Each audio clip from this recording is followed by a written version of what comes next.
കരിങ്കുളത്തുകാരനാണ്. പ്രണവത്തിൻ്റെ അഭിമാനവും പ്രണവത്തിൻ്റെ സ്വന്തം എന്ന് ഞാൻ പറയുന്ന പോലെ പ്രണവത്തിൻ്റെ സ്വന്തം പ്രവീൺ കമലമേ ക്ഷണിക്കുന്നു.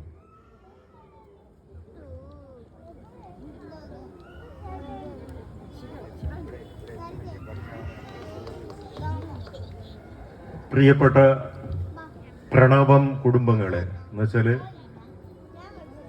ഈ നാടിന്റെ ഒരു ഹൃദയ സ്പന്ദനമാണ് ഇവിടെ ഉള്ളത്. ഇപ്പോ ഇവിടെ പ്രസംഗം പറ്റില്ല, ഞാൻ ഇത്തിരി വർത്തമാനം പറയാം. കാര്യം ഇരിക്കുന്നതെല്ലാം അല്ലെ, കൂടെ പഠിച്ചവളും കൊച്ചിച്ചനും കുഞ്ഞമ്മയും ഇല്ല നാട്ടുകാരും പ്രിയപ്പെട്ടവരും ഒക്കെ വിനോദണ്ണനും ഒക്കെ ഉള്ളൊരു വേദിയിൽ ഔപചാരികമായി പ്രസംഗിക്കാനൊന്നും ഒരു സന്തോഷമില്ല. എന്തെങ്കിലുമൊക്കെ കഥ ഇങ്ങനെ മനസ്സിൽ തോന്നുന്നതൊക്കെ പറയാം. പ്രണവം എന്ന് വെച്ചാൽ എന്താണ്? പ്രണവമന്ത്രം, തുടക്കം ഇല്ല, തുടക്കം. ഓംകാരം, ഓം എന്ന് പറയുന്നതും ആമേൻ എന്ന് പറയുന്നതും ആമീൻ എന്ന് പറയുന്നതും ഒക്കെ പ്രണവമന്ത്രമാണ്. ആമേനെന്നും ആമീനെന്നും ഓമെന്നും ഒക്കെ പറയുന്നത് ഓംകാരത്തിൽ നിന്നാണ് തുടങ്ങിയത്. ഇവിടെ വന്നപ്പോൾ ഞാൻ ശ്രദ്ധിച്ച മറ്റൊരു ഒന്നാമതെന്ന് പറഞ്ഞാല് മലയാള സിനിമയിലെ ഒന്നാമൻ എന്ന് വേണമെങ്കിൽ പറയാവുന്ന ശ്രീ മോഹൻലാലിന്റെ ആദ്യത്തെ പ്രൊഡക്ഷൻ ഹൗസിന്റെ പേര് പ്രണവം എന്നായിരുന്നു. അദ്ദേഹത്തിന്റെ സ്റ്റുഡിയോയുടെ പേര് വിസ്മയ എന്നായിരുന്നു. അപ്പോ ഇന്ന് വന്ന് നോക്കിയപ്പോ ഇവിടെ പ്രണവവും ഉണ്ട്, വിസ്മയയും ഉണ്ട്. അപ്പം ഉദാത്തമായ ചിന്തകളാണൊക്കെ അല്ലേ, അതെങ്ങനെയൊക്കെ വന്ന് ഭവിക്കുന്നതാണ്. അപ്പൊ അങ്ങനെ വരുന്നു എന്നുള്ളതാണ്. അപ്പൊ ഈ ഓണപ്രസംഗം ഒന്നും നടത്തി എനിക്ക് വലിയ ശീലമില്ലാത്തതുകൊണ്ട് ഞാൻ എന്ത് പറയും, അത് വിനോദണ്ണനൊക്കെ വരുന്നുണ്ട് എന്നൊക്കെ ഉള്ള ടെൻഷനിൽ ഞാൻ വെറുതെ കുറെ ഓണപ്പാട്ടുകൾ കേട്ടുകൊണ്ടിരുന്നു, എന്തെങ്കിലുമൊക്കെ ക്ലിക്ക് ചെയ്താലോ എന്ന് വെച്ചിട്ട്. അപ്പോ ഭയങ്കര രസമായിട്ട് എനിക്ക് തോന്നി. അത്തപ്പൂ നൃത്തം വെച്ചു, ചിത്തിരപ്പൂ ചിരി തൂകി, ചോദിപ്പൂ ചോദിച്ചു, മന്നൻ വന്നു മാവേലി മന്നൻ വന്നു എന്നൊരു പാട്ട്. ഇത് പാടുന്നത് ഒരു വലിയ മൃഗീയമായ പരിപാടിയായി പോകും. സംഗീതം എനിക്ക് വലിയ വശമില്ലാത്തതുകൊണ്ട് നീ ചിരിക്കണ്ട, ഇല്ല നമ്മള് ഒരുമിച്ച് പഠിച്ചവരെ. അപ്പം പാട്ട് പാടാൻ പറ്റാത്തതുകൊണ്ടാണ് പാടാത്തത്. അപ്പം അത്തപ്പൂ നൃത്തം വെച്ചു, ചിത്തിരപ്പൂ ചിരി തൂകി, ചോദിപ്പൂ ചോദിച്ചു, മാവേലി വന്നു മന്നൻ മാവേലി വന്നു എന്ന്. ഈ മാവേലി എന്ന് പറയുമ്പോ ഈ കഥകൾ ഉണ്ടാക്കുന്നത് ഓരോരുത്തരും തോന്നിയവാസം പോലെയാണ്. നമുക്ക് എല്ലാവർക്കും ഒരു മഹാബലി ഉള്ളിലുണ്ടായിരുന്നാൽ മതി. എന്റെ മാവേലിയാണ് എന്റെ സമ്പൽ സമൃദ്ധി, എന്റെ പ്രജാക്ഷേമ തൽപരം എന്ന് പറയുന്നത്. എന്റെ കൃഷ്ണൻ, എന്റെ മാവേലി, എന്റെ യേശുദേവൻ, എന്റെ അള്ളാഹു, എന്റെ ഉള്ളിലാണ് മാവേലി നിറയേണ്ടത്. ഇപ്പൊ മാവേലിയെ പറ്റി എന്തെല്ലാം കഥകളാണ് ഉള്ളത്. അസുര രാജാവായിരുന്നു, പ്രജാക്ഷേമ തൽപരനായിരുന്നു. പിന്നെ വേറൊരു സവർണ വിഭാഗം പറയുന്നു, ദുഷ്ടനായ മാവേലിയെ പാതാളത്തിലോട്ട് ചവിട്ടിത്താഴ്ത്താൻ ദേവന്മാർ മീറ്റിംഗ് കൂടിയിട്ട് വാമന അവതാരത്തിൽ, 5ാമത്തെ അവതാരത്തിൽ കൃഷ്ണൻ ഭഗവാൻ വന്നു എന്ന് ഒരു വിഭാഗം ഇല്ലേ. ഏറ്റവും നല്ല രാജാവിന് സവർണ ദേവന്മാർ ഒരുമിച്ച് കൂടി പാതാളത്തിലോട്ട് ചവിട്ടിത്താഴ്ത്താൻ വന്നു എന്ന് കഥ മെനയുന്ന വേറൊരു വിഭാഗം. ഇതൊക്കെ വായിക്കുന്നത് രസമാണ്, പക്ഷെ ഇതിനകത്തൊന്നും ഒരു കാര്യമില്ലെന്നുള്ളതാണ് കോമൺ സെൻസ് ഉള്ള മനുഷ്യന് മനസ്സിലാവുന്നത്. ഇന്ന് വിനോദണ്ണം പറഞ്ഞ ഒരു ചെറിയ പരാതി, നമ്മുടെ ഓണം എന്ന് പറയുന്നത് ഇപ്പോ ഒരു വൃദ്ധ ഓണം ആയിക്കൊണ്ടിരിക്കുന്നു എന്നുള്ളൊരു പരാതി പറഞ്ഞു. ഒരു പക്ഷേ സത്യമായിരിക്കാം, പക്ഷെ അതിന്റെ മറുവശം എന്ന് പറയുന്നത് ഓണം ഇന്ന് ലോകമാകെ പടരുന്നുണ്ട്. ഒരു പക്ഷെ എനിക്ക് തോന്നുന്നു വിദേശവാസികൾക്കാണ് ഏറ്റവും അധികം ഗൃഹാതുര സ്മരണകളുള്ളത്. ഒരുപക്ഷെ ദുബായിലും അല്ലെങ്കിൽ UK-യിലും യൂറോപ്പിലും അമേരിക്കയിലും ഒക്കെ താമസിക്കുന്ന മലയാളികൾ നമ്മുടെ നാടിനെയും ഈ ഗൃഹാതുര സ്മരണകളെയും ഓണത്തെയും ഒക്കെ വല്ലാതെ മിസ് ചെയ്യുമ്പോൾ അവര് മലയാള നാടാകെ ആഘോഷിച്ച ഓണം ഇന്ന് ലോകമാകെ ആഘോഷിക്കുന്നു എന്നൊരു പോസിറ്റീവ് ചിന്തയും അതിനകത്തുണ്ട്. അതുകൊണ്ട് തന്നെ നമ്മുടെ നാട്ടിലെ കലാകാരന്മാർക്ക് ഇന്ന് ഓണമാകുമ്പോൾ നമ്മുടെ നാട്ടിൽ നിന്ന് കേരളത്തിന്റെ വ്യവസായം ഒരുപാട് മുമ്പോട്ട് പോവാണ്. മലയാളി ഉള്ള നാട്ടിലെല്ലാം പൊന്നോണം ഉള്ളത് കൊണ്ട് തന്നെ നമ്മുടെ തുമ്പലയും സദ്യവട്ടങ്ങളും നമ്മുടെ കലാരൂപങ്ങളുമൊക്കെ എല്ലാ കടലുകളും താണ്ടി ലോകത്ത് ആകെ പരക്കുന്ന ഒരു കാലം കൂടെയാണ് ഈ ഓണക്കാലം എന്ന് പറയുന്നത്.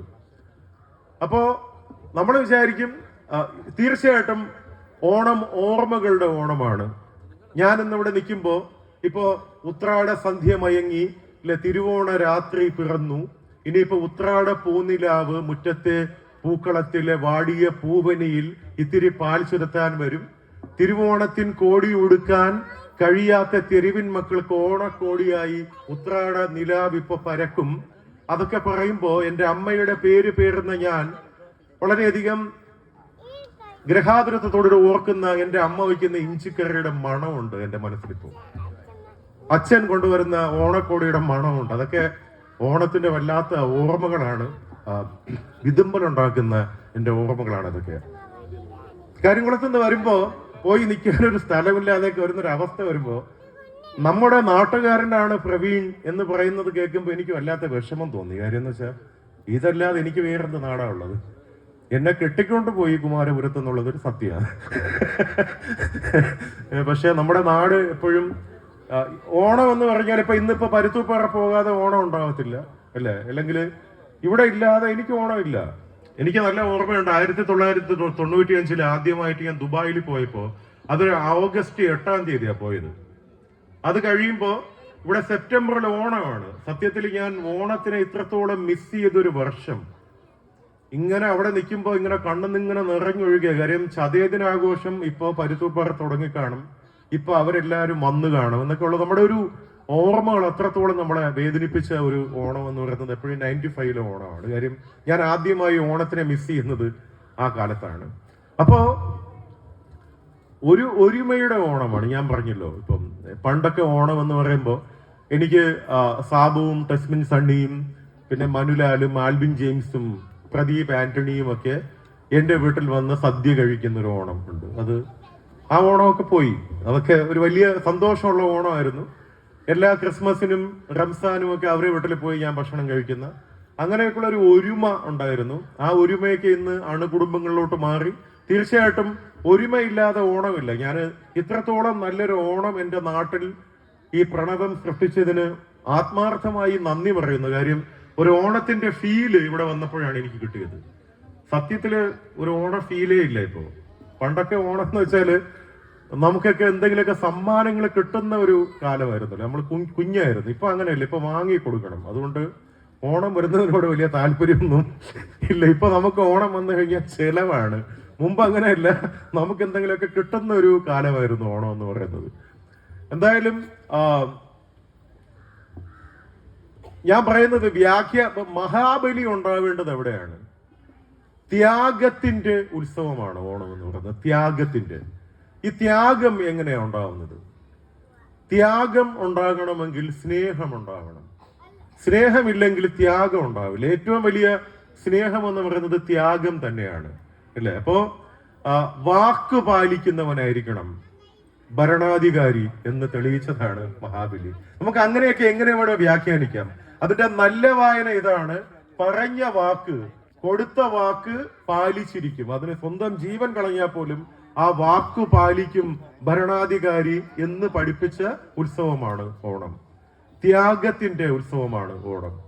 ഇല്ല, എല്ലാം ഉണ്ടായിരുന്ന കള്ളവും പൊളിയും ഒന്നുമില്ലാതിരുന്ന ഒരു നല്ല കാലത്തിന്റെ ഓർമ്മയാണ് ഓണം. എപ്പോഴും ഓർമ്മകളുടെ ഓണം, ഒരുമയുടെ ഓണം. ഇനി ഓണം പ്രതീക്ഷകളുടേതുമാണ്, അല്ലെ? അടുത്ത ഓണത്തിന് കാണാം എന്നതൊരു വലിയ പ്രതീക്ഷയാണ്. ലൈഫിനകത്ത് 3 കാര്യങ്ങൾ വേണമെന്നാണ് ടോൾസ്റ്റോയി പഠിപ്പിക്കുന്നത്. അത് ലവ്, അപ്രീസിയേഷൻ, ഹോപ്പ് എന്ന് പറയുന്നു. 3 കാര്യങ്ങൾ വേണം. എന്ന് വെച്ചാല് നമുക്ക് സ്നേഹം വേണം മനുഷ്യന് ജീവിക്കാൻ. സ്നേഹമില്ലെങ്കിൽ അതൊക്കെ ശൂന്യം എന്ന് പാടിയിട്ടുണ്ട്, അല്ലെ? സ്നേഹം വേണം. ലോകത്ത് ഗുരു നിത്യ ചൈതന്യ എഴുതി പറഞ്ഞതുപോലെ എല്ലാവർക്കും ഓമനകളാകുന്ന ഒരു കാലം എത്ര മനോഹരമായിരിക്കും. എല്ലാവരും ഓമനകൾ എന്ന് നിത്യചൈതന്യ എഴുതി പറഞ്ഞിട്ടുണ്ട്. അപ്പൊ ആ സ്നേഹം വേണം, അപ്രീസിയേഷൻ വേണം.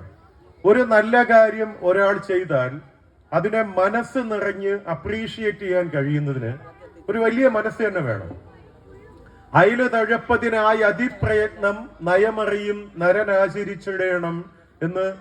നിന്നെ പോലെ നിന്റെ അയൽക്കാരനെയും സ്നേഹിക്കുക എന്ന് യേശുദേവൻ പറഞ്ഞെങ്കിൽ ഒരുപക്ഷെ ഒരു പടി കൂടി കയറിയാണ് ഗുരുദേവൻ പറഞ്ഞത്, അയലു തഴപ്പതിനായി അതിപ്രയത്നം നയമറിയും നരൻ ആചരിച്ചിടേണം എന്ന് വെച്ചാല് നമ്മുടെ അയൽപക്കം നന്നായിരിക്കാൻ വേണ്ടിയിട്ട് നയം അറിയുന്ന ബുദ്ധിയുള്ള മനുഷ്യൻ അതിനു വേണ്ടിയിട്ട് പരിശ്രമിക്കണം എന്നുള്ളതാണ് പഠിപ്പിച്ചത്. എന്തുകൊണ്ടാണ്? ഒന്ന് ആലോചിച്ച് നോക്കൂ. നമ്മുടെ നാട്ടിൽ നമ്മുടെ ബന്ധുമിത്രാദികളൊക്കെ വളരെ സമ്പൽ സമൃദ്ധമായും സന്തോഷമായും ജീവിക്കുകയാണെങ്കിൽ അതല്ലേ നമുക്ക് ഏറ്റവും സന്തോഷം. അല്ലാതെ നമ്മള് രാവിലെ എണീറ്റ് കുളിച്ച് ബ്രേക്ക്ഫാസ്റ്റ് ഒക്കെ കഴിച്ച് പുറത്തിറങ്ങുമ്പോ അപ്പുറത്തെ വീട്ടിലെ കുഞ്ഞ് ആഹാരം കഴിക്കാതെ വിഷമിക്കുന്നുണ്ടെങ്കിൽ മനുഷ്യത്വമുള്ള ഒരു മനസ്സിനത് താങ്ങാൻ പറ്റില്ല. മാത്രമല്ല, അയൽപക്കം നന്നായിരുന്നാൽ തീർച്ചയായിട്ടും നമ്മുടെ വസ്തുവിന് ഒരു വില കൂടും. ഒരു പോസിറ്റീവ് തിങ്കിങ് ആണ് അല്ലേ? ഞാൻ എപ്പോഴും പറയും, പാകിസ്ഥാൻ സിംഗപ്പൂർ പോലെയോ ദുബായ് പോലെയോ ആയിരുന്നെങ്കിലോ നമുക്ക് എല്ലാവർക്കും കറാച്ചിയിലും ലാഹോറിലും ഇസ്ലാമാബാദിലും റാവൽപിണ്ടിയിലും ഒക്കെ പോയി ജോലി ചെയ്ത്, ഇപ്പൊ ദുബായിലും ഷാർജയിലും ഉമ്മൽ ഖൈനിലും റാസൽ ഖൈമയിലും ഒക്കെ പോകുന്നത് പോലെ അവിടെയൊക്കെ പോയി ജോലി ചെയ്ത് കാശ് കൊണ്ടുവരാൻ പറ്റുമായിരുന്നു അല്ലെ? ഇപ്പൊ എന്താ സംഭവിക്കുന്നത്? അവരെ പ്രതിരോധിക്കാൻ വേണ്ടിയിട്ട് നമ്മുടെ പാവപ്പെട്ട കുട്ടികൾ വളരാനുള്ള, പഠിക്കാനുള്ള, അവർക്ക് പുട്ടും പഴവും വാങ്ങി കൊടുക്കാനുള്ള കാശ് മൊത്തം നമ്മൾ അവരെ പ്രതിരോധിക്കാനുള്ള ബോംബ് വാങ്ങി വെക്കേണ്ട അവസ്ഥ വരുന്നു. അതാണ് അയൽപക്കം വളരെയധികം ശക്തമായിരുന്നാൽ, സന്തോഷമായിരുന്നാൽ അവന്റെ ചോറി കുറയും. അതുകൊണ്ടാണ് നമുക്ക് മനസമാധാനം കൂടും. അതുകൊണ്ടാണ് അയല് തഴപ്പതിനായി അതിപ്രയത്നം നയമറിയും നരനാചരിച്ചിടേണം എന്ന് ഗുരുദേവൻ പാടിയത്. അപ്പോ ഓണത്തിന് നമ്മൾ ഓർക്കാനുള്ളത് ഇത്രയേ ഉള്ളൂ. ഈ സ്നേഹവും പ്രശംസയും പ്രതീക്ഷയും ജീവിക്കാൻ ഏറ്റവും ആവശ്യമാണ്. അപ്പോ ഇനിയും ഒരുപാട് പൊന്നോണങ്ങൾ പ്രണവം ഇങ്ങനെ ആഘോഷിക്കട്ടെ. അതിനെല്ലാം നമുക്ക് എല്ലാവർക്കും ഇതേപോലെ അടുത്ത ഓണത്തിനും എല്ലാവർക്കും കാണാനാകട്ടെ എന്ന ശുഭ പ്രതീക്ഷ വെച്ചുകൊണ്ട് എല്ലാവർക്കും വളരെ സന്തോഷകരമായ ഒരു ഓണക്കാലം ആശംസിച്ചുകൊണ്ട് ഞാൻ എന്റെ വാക്കുകൾ അവസാനിപ്പിക്കുന്നു. എന്നെ ഇവിടെ ക്ഷണിച്ചതിന്, ഇങ്ങനെ നിർത്തി നിങ്ങളോട് സംസാരിപ്പിച്ചതിന് പ്രിയപ്പെട്ട സുമനെയും പ്രണവത്തിന്റെ എല്ലാ ഭാരവാഹികളെയും ഞാൻ ഹൃദയപൂർവ്വം നന്ദിയോടെ സ്മരിക്കുന്നു. ഓണാശംസകൾ.